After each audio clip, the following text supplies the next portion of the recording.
If you find my video useful, please subscribe. Thank you. All right, the first step in taking your lower unit off of an older Evinrude or Johnson motor, you're gonna take your cowl off, and let's start identifying things that we need to undo. All right, so here on the driver's side, the things that we need to undo to make our life a little bit easier is usually this top cable right here, which is gonna be your throttle cable. All you gotta do is undo this bolt right here. It's a 7/16 bolt. So just use a 7/16 wrench, undo that, get this thing unscrewed, and take this little plate off.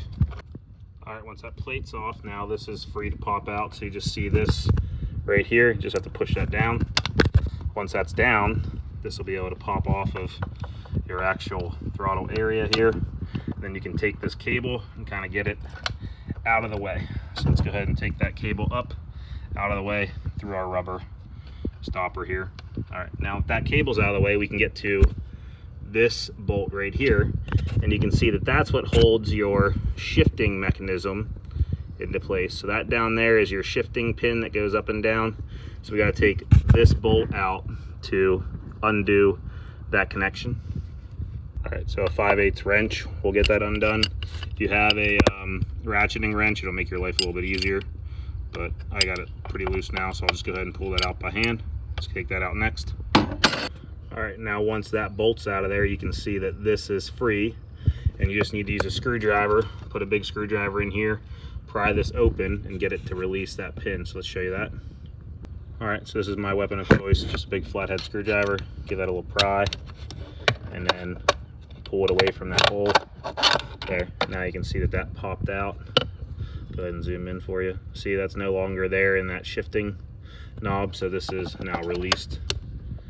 Here, hang on. There, now that's released, so I can drop this motor and know that the shifter is no longer engaged. Once the shifter is no longer engaged, just go ahead and trim your motor all the way up. It'll be easier to drop that lower end. All right.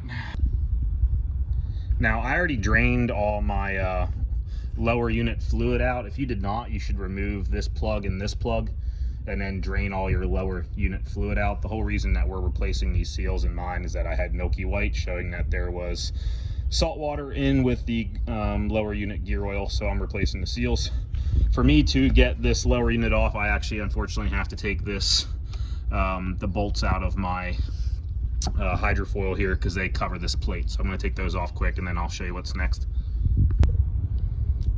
All right, so next step, we'll go ahead and take this bolt out for the plate. That's for your trim tab plate. It's a 7/16 bolt. All right, and once that's loose, we'll take it all the way out. All right, now once you have that trim tab plate out, the bolt that everybody forgets about sits up under here, right there. So you gotta get that bolt out too, or the whole thing won't drop. I feel like a lot of people always get everything else out and they wonder why it's not dropping. That bolt right there. All right, 3/8 inch ratchet with a 6-inch extension and a 1/2 inch socket works absolutely perfect for this. And again, this is the one that everybody always forgets. So let's go ahead and break this one loose. Now, once you have that one out, then and then there's one more bolt back here that we need to undo. And it's gonna be this one right here. It's a 5/8. Let's go ahead and get that one undone. And you just have the 4 main bolts here, 2 and 2. So let's get those removed and let's drop this whole lower unit.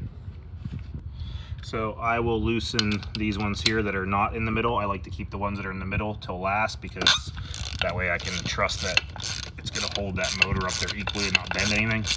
So this is a 9/16 socket. All right, so I've taken both bolts out on this side.